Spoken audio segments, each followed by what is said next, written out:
It's time for To the Max Sports, where we talk about sports.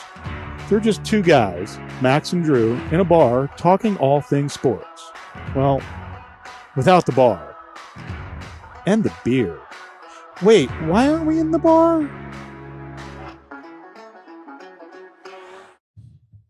Hello and welcome to the Flying Whippet Production Studios, coming to you live. Good evening, my man. From San Antonio, Texas. We got Jeff back in the hot seat in the batter's box.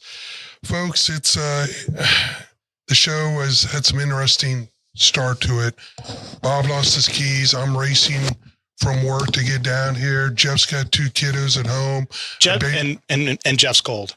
Yeah, cold. And it's cold out there. It's cold. That northern is blowing in right now. Yeah, we got a winter storm watch coming in, sleet and snow tonight. The reason I tell you all this is we work hard to come down here, try to entertain. Hopefully we do that. Just do us one favor, folks.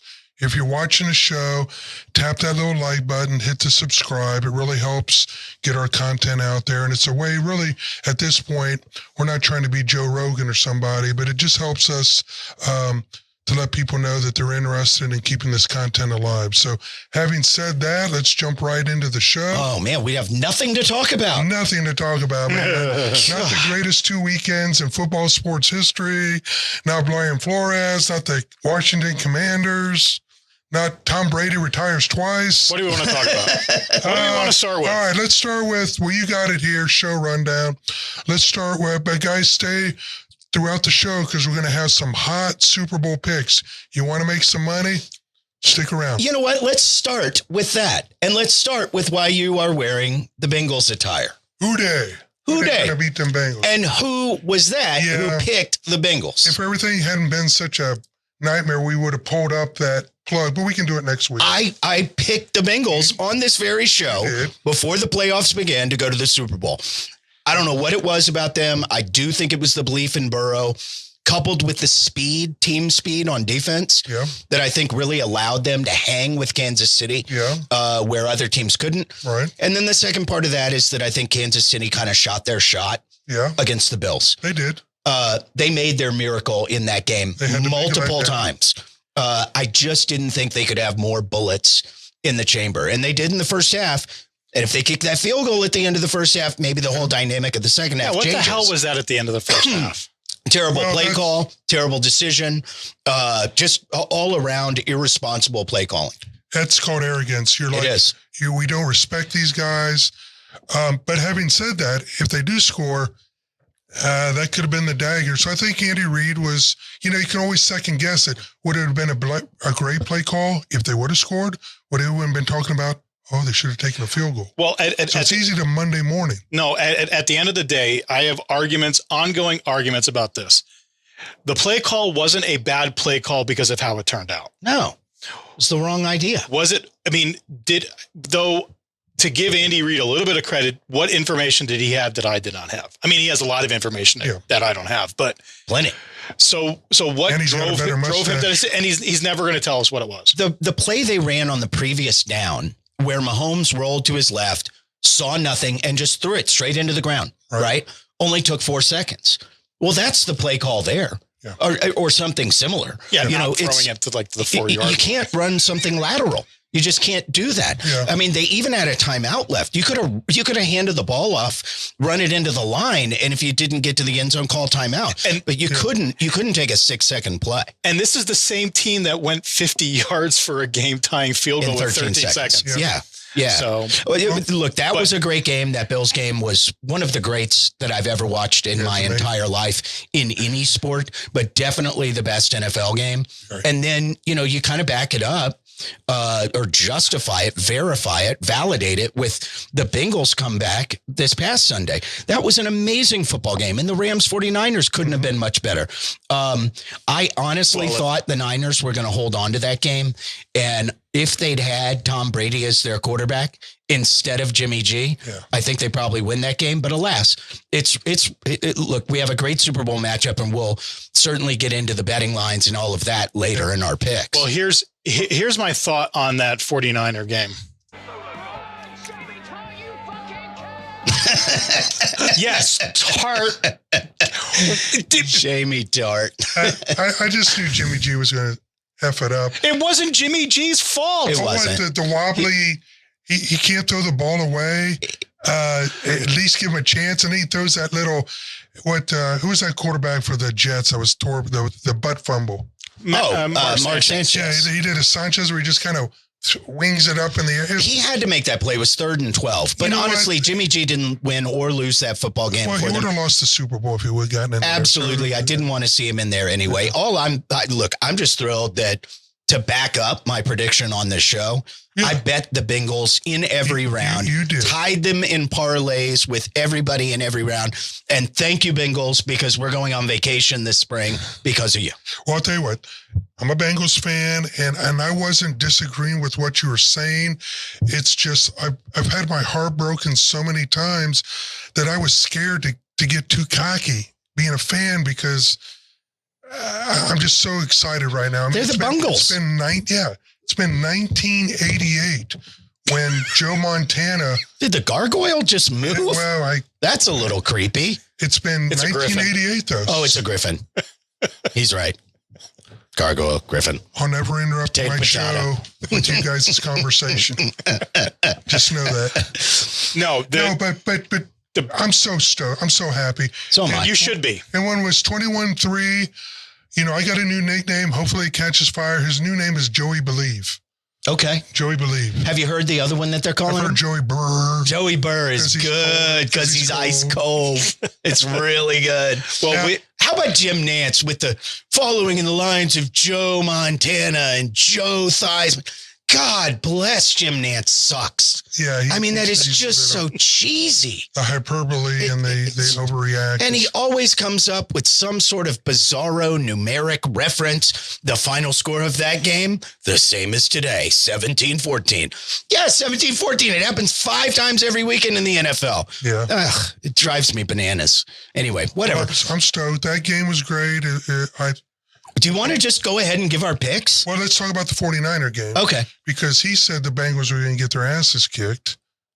This guy being Bob, and they didn't. I thought so. And he said the 49ers were going to win. I said, no, Joey G was screwed up. I still got that game with the point spread. Yeah. Did you? Still felt good about it. So I only went 50-50 this weekend. Yeah. Okay. Look, that was a really good football game. The bottom line is that the Rams basically have a better quarterback wide receiver combination than do the San Francisco 49ers. We've got Bush. That game was won and lost in the running game. Yeah.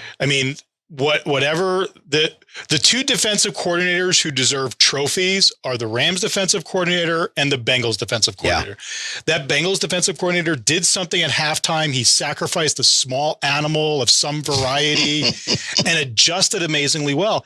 And the Rams had an amazing game plan to shut down the 49ers run game and put it on Jimmy G's shoulders, which I love Jimmy G. The man's got a chin to die for, but you don't put that game on his shoulders. Well, he was made in like a homosexual laboratory. He is one handsome dude. Okay, let's just be straight about that. Absolutely. If maybe straight's the wrong word there, but he's a cutie pie. He is, but he can't throw the football. That's sort of important at that position. Do you remember? This is a true story. If you guys don't remember this, when Jackie Sherrill was the head coach at, I think it was when he was at A&M, but it might have been when he was at like Ole Miss or Mississippi State, maybe, where he sacrificed a calf in the locker room before the game to get his players. Oh, you know what? If you did that now, I apologize. He did not sacrifice the calf. He castrated the calf. Okay. That's another way to go. And he did get in a bunch of shit. He did. I can imagine. Yeah. So now we're looking at the Rams and the Bengals. If Stafford plays the way the Stafford can play, and the Rams DC comes out and does what he did to the Niners to the Bengals, I think it's going to be a long day for Cincinnati. I have ridden the Bengals hard. I just finished telling you, every single round, I put a lot of plays on them. They're not winning this football game. The problem with Cincinnati has been all year and will continue to be, they can't protect Joe Burrow. They never do. And the only reason they were the only reason they were able to do it against Kansas City is because Kansas City doesn't have a great pass rushing attack. And they still put some pressure on Burrow in that game. When you put Aaron Donald and Robinson, who's a good Texas boy, on that defensive line, they're going to get to Burrow. And if he's under pressure all game from those guys, it's going to be a long day. Honestly, I think the Rams probably win this one big. So my thought is a couple things have to happen for the Bengals to have a chance. One, they got to keep Joe Burrow upright. Now, that's going to be a hard task because their offensive line is probably the worst in the NFL. He got hit more than any other quarterback. Yeah, and if he gets sacked 7 or 8 times, hopefully he just makes it through the game. What Cincinnati has to do is they've got to move that tight end. You got to have your tight ends now. He's your extra offensive lineman. So essentially, that's Azuma, right? Yeah, you got to if he's healthy. If it's not bringing Sample or the other guy, Boyd, but you've got to have them up on the line protecting Burrows. You got to have Mixon in front of him so that he can be a bump in the road when Donald comes tearing through. And then you've got to roll Burrows out. You've got to have him moving left, right, do some pat, and I don't know how comfortable he is with that. Yeah, that's not really his thing, is it? But he's got to get uncomfortable because he's going to be uncomfortable. Yep. And then you got to free up Higgins and help me out here, Higgins. Chase Daniel. Jamar Chase. Jamar Chase. You got to let them do their thing. You know what I saw out of Burrow that I hadn't seen in weeks, and he picked it up last week against Kansas City. He ran. He stepped up in the pocket and he ran. And broke some tackles. Continued drives by picking up third down conversions with his legs. That's going to be huge for him. But eluding the Rams rush is not like eluding the Chiefs rush. I understand. They're really going to have to put that tight end up there, and they're going to have to put Mixon up there. They're going to have to roll him out. The defense is going to have to play the game of their life. And I'm a Bengals fan. I had the keys to winning. They did those last week. If you looked at my Facebook, they have to play the game of their life. Unfortunately, I don't think they're going to have to put some pressure on Stafford because Stafford will make some mistakes. Mm-hmm. He's capable of going Jimmy G for no reason and throwing 3 interceptions in the game. Yes. If you go back to the not the Patriots, the Buccaneers, that's who Tom just retired from. Yep. If you go back to that game, I think how the Bengals can win is unconventionally. I mean, straight up. Yeah. I mean, they're not going to stand toe to toe with Stafford, that offense, got to throw some wrinkles. Defensive line. Yeah. So you get Kupp to cough something up, you get Akers to cough something up. That's the only way that Brady comes back in that game are those 2 turnovers. Well, that's an excellent point. I mean, Stafford in his last 3 regular season games threw 8 interceptions. Akers 2 rounds ago fumbled the ball twice. Cooper Kupp, I haven't seen a whole lot of mistakes from. And frankly, if you're looking for a wide receiver to make a mistake in this football game, it's probably Jamar Chase. He had the drops early this season, which is long forgotten now. Yeah. But when you put him under the bright lights and the big stage of the Super Bowl, is he going to have an important drop?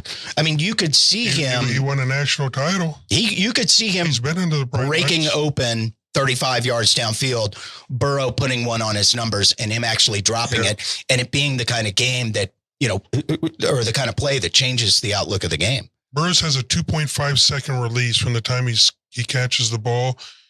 If they'll just give him 3.5 seconds, they have a chance. Yeah. Score. Give me a score. Rams 35, Bengals 17. 28-13. Rams. Okay. 44-23 Rams. Don't hate me, Bengals fans. I love them. I want them to win, and probably by me picking against them, they'll win, which is what I want. Which would be fine. And like I said, I haven't bet on them all year because I don't bet teams I'm emotionally attached to, and they had a hell of a year. What's interesting stat is in the last 20 years, we're having a Super Bowl. There's only been 3. This will be the 4th that we haven't had a guy named Tom Brady, Ben Roethlisberger, or a Manning brother. Wow. Isn't that something? In how long? In how the many last years? 20 years, there's only been 3 Super Bowls. Wow. That's bananas. And And what's amazing, wasn't last year the first time that one of the Super Bowl teams was in their home stadium? That's correct. And now we have a second one. In a row. That's one of those weird things. Yeah, the Bengals, I remember as a kid, I used to think, wow, what a big deal if you could ever play the Super Bowl in your home stadium. Yeah. Why? And it never would happen. Then you got it last year and the Bucks won. I mean, I guess you got to figure the Rams win it here, but I've been to a Super Bowl before. Home field advantage doesn't seem like it would play much of a part, to be honest. No. There's so many corporate tickets that are out there. Those people aren't fans of either team. They're just there for the Super Bowl. In fact, the Niners had more fans than the Rams. Yeah, the only home field advantage is Stafford is sleeping in his own bed. Yeah. Aaron Donald is sleeping in his own bed. All the Rams are doing their normal commute. Normal routine. That's true. That'll help. That will help. The other thing I can say, and we'll move on to something else, is, the Bengals have surprised everybody. Let's see if they can do it one more time. No, the Redskins surprised everybody this week too, didn't they? Well, Yes, they did. Great segue, but let me mention something here real quick. The NFL right now, if you're an executive, you're dancing with a frown on your face because you just had 2 amazing weekends of football. Yeah. And now you're getting lawsuits dropped on. Well, you're right. Let's get to the lawsuits because I want to have some fun first. All right. Okay. I mean, talk about, 2 great weekends of football. And then the Washington football team decides to, I don't know, tell us a joke. Here is a poster that's going to be sitting outside FedEx Field. Well, we knew. I don't get it. The name had leaked like 2 weeks ago, so this is kind of old news, this Commanders crap. Well, what's amazing... Oh, you're saying they're going to be called the Commies? They are going to be called the Commies. Oh, God. No, I got a name for them. That's terrible. The Manders? They are the Washington Panders. Panderers? I mean, it's an awful name. I mean, the Washington football team was funny to start with.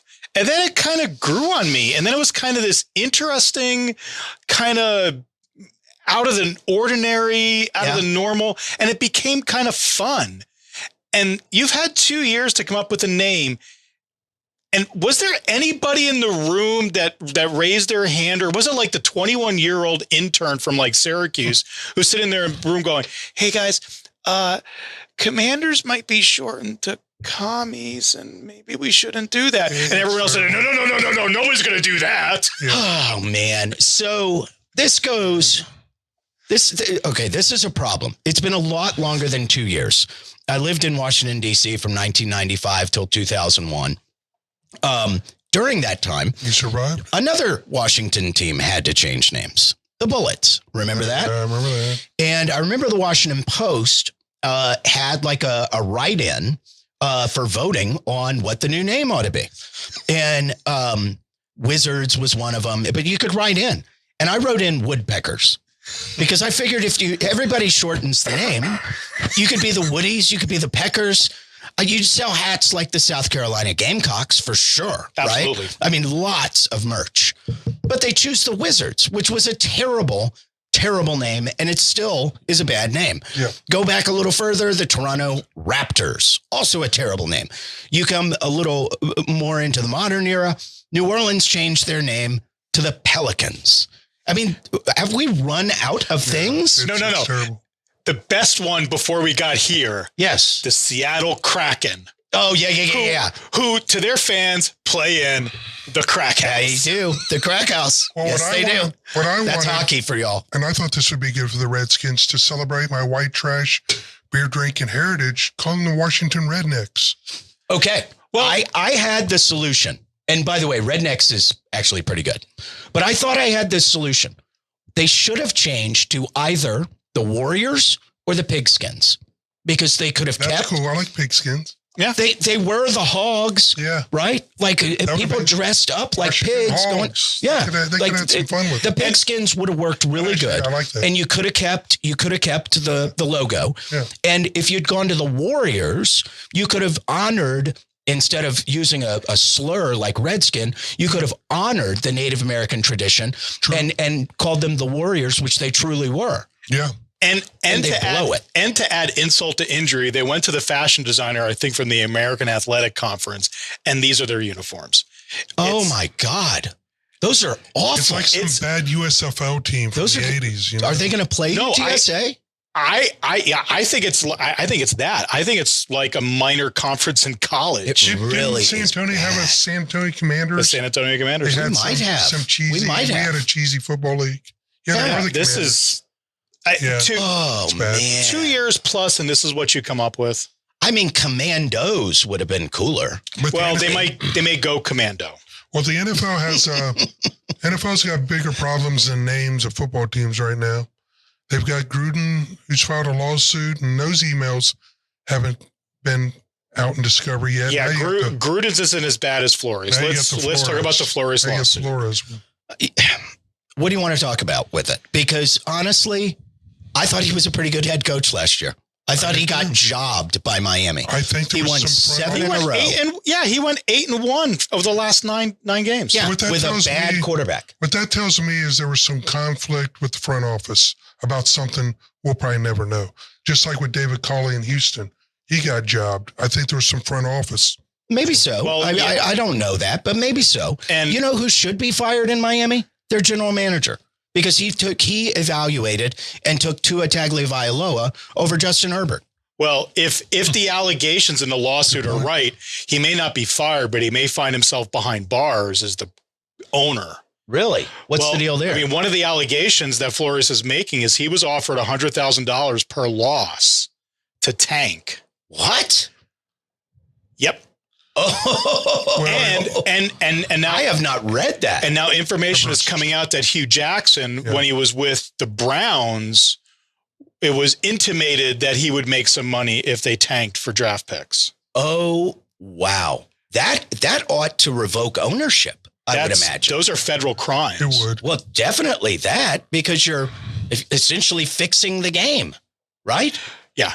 But if he's making allegations that he can't back up, woe to him, because that's serious stuff. True that. But let me say one more thing about Brian Flores. And I've never met him. It's not like I've been in a huddle with him or a film room.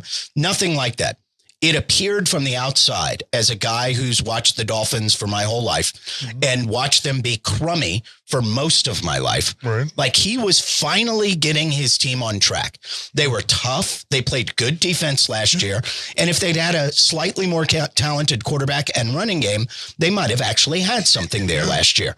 And as it was, they almost made the playoffs. Okay. They almost made the playoffs. It was a weird fire. And it was a strange fire. It made me think there was something going behind the scenes. And you may be right about that, because within a week of that firing, Andy, I heard a number of people talk about how they hope their team shows interest in Flores. Yeah. Whether I heard it with the Patriots, I heard it with the Bears, of course. I heard it with your usual suspects, but I heard it all the way as high up as the Patriots. And he's still being considered for the Saints and the Texans. There's something going on with they should be considering him. I think he's good. But what's weird is why you would have thought he would have landed a job before he would have dropped this lawsuit.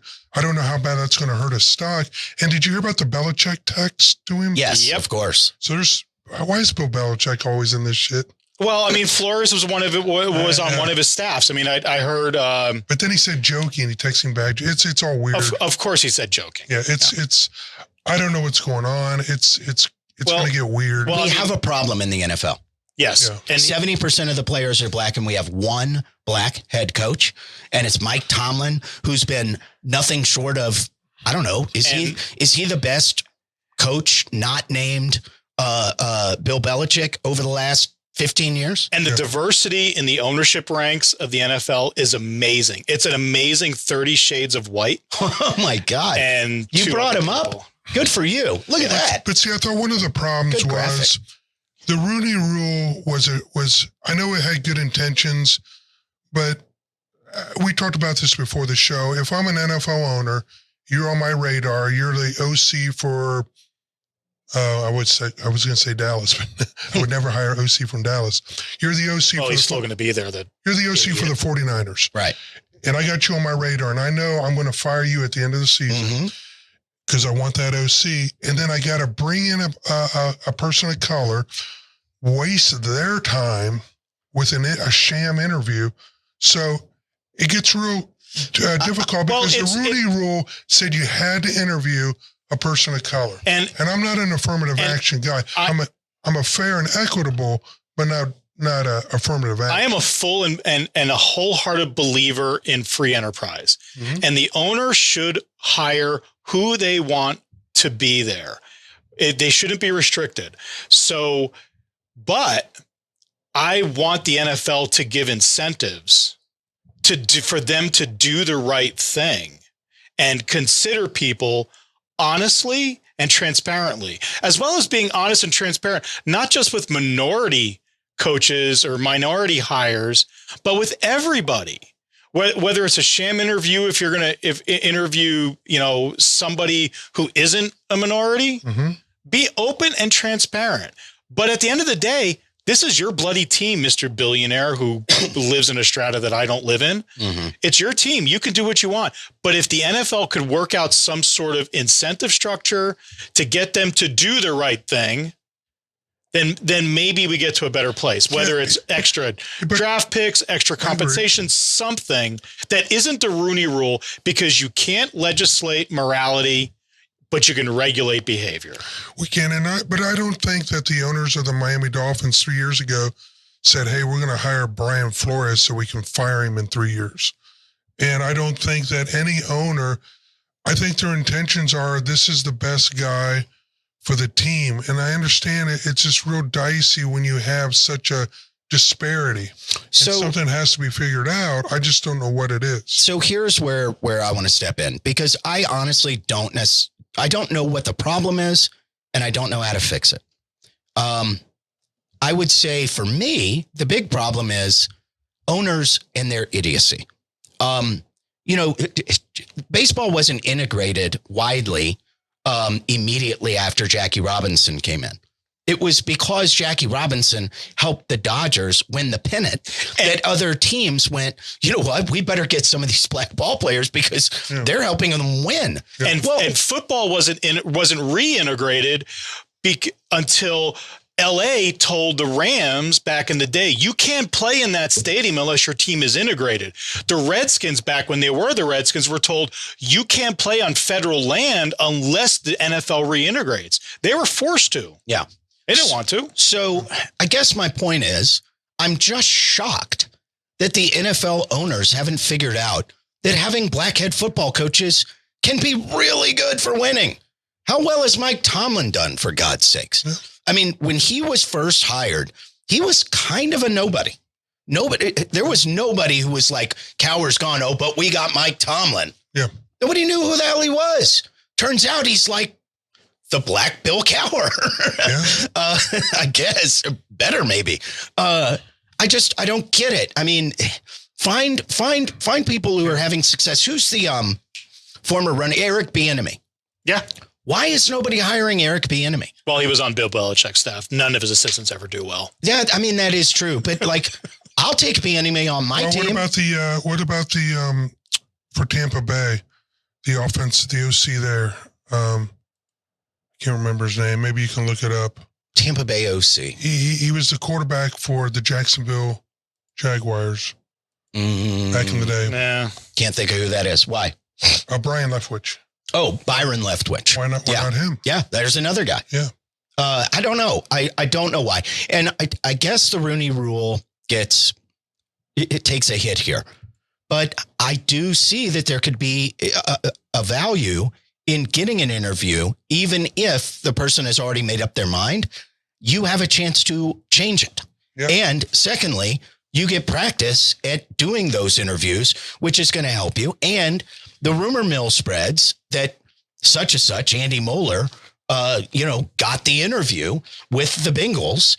And, the next team down the road hears about that and goes, well, if he was good enough to interview there, maybe he's good enough to interview here. And you walk into that next interview and you impress him and you get the gig. Yeah. I can't put my thumb on why it hasn't worked out better. They should be ashamed that it hasn't, the owners, but not necessarily the league in its entirety. Well, at the end of the day, I really don't know where the lawsuit will go. It'll probably be settled out of court. Hopefully they'll figure things out. But let's end on a positive This note. is just one final parting thought on this lawsuit. This is going to be as big as Curt Flood's lawsuit in 70. Yeah, it could be. It is going to represent a monumental shift in the NFL. That's my prediction. I'm here for it. I'm here for it. And I'm always for, I don't care if you're a Martian from outer space. If you can lead my Bengals to the promised land, it makes no difference to me. My little dog at home, if he could be the head coach and he can get that team to play. If he has better time management skills, he could coach for the Cowboys. I mean, I guess to take this one step further, you can probably hear the gears in my brain clicking. I mean, 25, no, I guess a little longer, 35 years ago, people thought you couldn't have a black quarterback. Yeah, right? I remember that. Like, and all it took was a couple guys, Doug Williams in particular, Warren Moon as well, like having that kind of success that everybody said, oh, okay, so it can be done. I just don't quite understand why that hasn't happened with black coaches. Yeah, I don't get it. It'll get there, and they'll make it right. They're not going to have a choice. Let's end on a high note. Okay. The GOAT retired twice this week. I am very high about that. He retired twice this week. No one's laughing. Well, I will be honest with you. I am shocked that he retired. You know, he's got to be pissed. Someone leaked he's retiring. He can't do it on his own terms. Then he has to come out and do another retirement where he did. And I don't think it's that big of a deal. But all the talking heads in the media, he didn't thank the Patriots. He thanked them when he left. And now he's thanking all of us and getting out of football. Did you know he led the league in receiving and touchdowns this year? Oh, yeah. Yeah. And yards. So I'm going to say over 5,000. He didn't win the Super Bowl, but he left on top. Yeah, he could very well be the MVP. Yeah, that's crazy. I still am not 100% sure he's gone. I'm not either. All right. You want to hear my theory? He comes back in 2 years? No. Jimmy Garoppolo's gone. He's gone. Oh, no. Do not saddle my 49ers with this jackass. His parents live in San Francisco. Setting up. I have a second cousin in San Francisco, according to Ancestry.com. Those aren't your parents. Those aren't your elderly parents. He's a California kid. His parents live in the area. They have a Super Bowl caliber defense. They have Super Bowl caliber weapons at the skills positions. If San Francisco calls him and says, dude, one more, just give me one more. We'll give you whatever you want monetarily this year. We'll draft another lineman for you.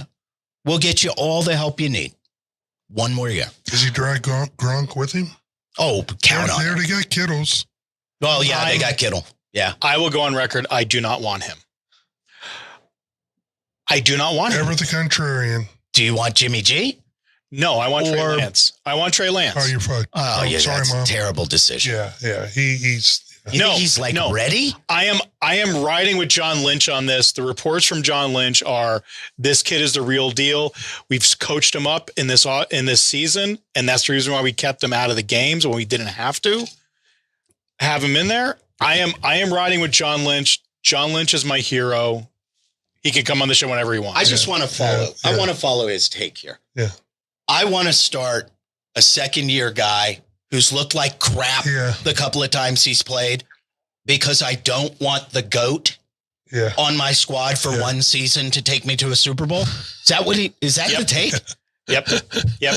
Man, that's Golden Joe Burrow. I nurse my hatred like a little chick after Easter. Well, I will say this though. I wasn't a big Brady fan, but I've come to appreciate his goatness. I appreciate and respect him. I don't. I was never a Patriots fan.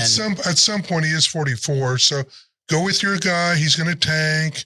And then when you finish 6-11 next year, we'll get you a quarterback. The only thing that I'm worried about next season for my Niners is the NFC West.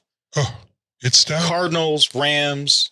You got to worry about Rodgers. Who's going to be playing for the What are you worried about? I'm worried about the Cardinals and the Rams. Why would we worry about the Cardinals? They kill themselves every year, and they're going to continue cursed. to. They're cursed because they won't return that trophy from 1919 or something. I do not worry about the Cardinals. Obviously, the Rams will still be good. Yeah. But you don't have to worry about Seattle or the Cardinals anymore. Well, you just need to worry about the Denver Broncos because you heard it here first. Aaron Rodgers is going to be a Denver Bronco next year. You think so? Yeah. They hired their GM from. Oh, their offensive coordinator. It would make sense. Yeah, he's in. Well, I got to meet a customer because I have a real job in 20 minutes. Do you really? Yeah. Is there I meant, do you really have a real job? Yeah. Believe it or not, this is just a fucking hobby. Is there anything else you want to talk about? Spurs look like crap, but we're getting closer to where I want to be, which is really high up in the lottery. So how much of a lead do the Spurs need to have that they won't give it back on? We are not good in the nut crunch. Okay, we suck in the last 5 minutes, but I don't think that that's unexpected. We're a young, kind of new team figuring it out, and I'm totally okay being young, dumb, and exciting, which is what they've been all year. Even with only 19 wins, I think that it's been a kind of a fun year. They're young, dumb, and full of cum, but they got excited. Okay, I mean, I'm sorry, Mom. Yeah, I'm sorry, Mom, too. She would never listen to this. No, you're right. It's way too long and she doesn't understand sports. Okay. In the show? See, that's how I end the show. And we're out. And I'm gone. OH. And I'm